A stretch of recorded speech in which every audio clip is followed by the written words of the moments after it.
তো জুবিন গাৰ্গৰ নতুন চিনেমা আহি গ'ল চিকাৰ দেখি আছে জানে আৰু সকলোৱে এইখন ৰিলিজ হৈছিল আপোনাৰ 20 তাৰিখে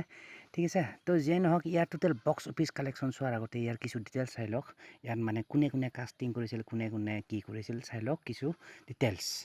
চ' ডিটেইলছ বুলি ক'লে ইয়াৰ আপোনাৰ চিকাৰ মুভিখন আপোনাৰ ডাইৰেক্টৰ কৰিছিল আপোনাৰ দীপাকৰ বৰগোহাঁই ৰাইটাৰ আছিল আপোনাৰ ৰাইটাৰ মানে লেখক আছিল আপোনাৰ এই চিনেমাখন লিখিছিল আপোনাৰ চাৰা বুডিনাৰ এণ্ড আপোনাৰ বিষ্ণুজ্যোতি হেণ্ডিক ঠিক আছে লিখিছিল মানে এই চিনেমাখন ৰাইটাৰ হয় এণ্ড ষ্টাৰিং কৰিছে ইয়াতে ষ্টাৰিং কৰিছিল আপোনাৰ এইখিনি টপ কাষ্ট কৰিছে মানে ইয়াতে জুবিন গাৰ্গ ডেনি মোহন তাৰপিছত আছে আপোনাৰ এইটো আদিল হুছেইন উৰ্মিলা মহন্ত তাৰপিছত আছে পল তাৰপিছত আছে এইটো কুলিন এণ্ড তাৰপিছত প্ৰতীক দীক্ষিত মিৰ্কু তাৰপিছত সঞ্জীৱ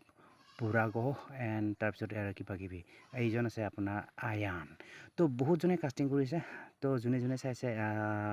গম পাব তো যিয়ে নহওক ইয়াৰ টোটেল বক্স অফিচ 4 দিনৰ টোটেল বক্স অফিচ কালেকশ্যন কিমান হ'ল চাই লওক চ' একৰ্ডিং টু আপোনাৰ প্ৰতিদিন টাইমৰ ৰিপৰ্ট মতে আপোনাৰ প্ৰথম ডেট আপোনাৰ প্ৰথম দিনাখন আপোনাৰ কালেকশ্যন হৈছিল total box office collection 33 lakh টকা ঠিক আছে আৰু তাৰপিছত ছেকেণ্ড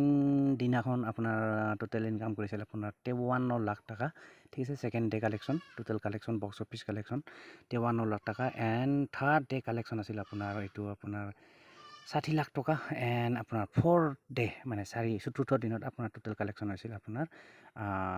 30 লাখ টকা কমি গৈছে তো যেই নহওক আগন্তুক দিনৰ এইবিলাক বাঢ়ি থাকিব তো যেই নহওক এইখিনি আছিল আপোনাৰ টোটেল বক্স অফিচ কালেকশ্যন মানে টোটেল 4 দিনৰ total box office collection of চিকাৰ মুভি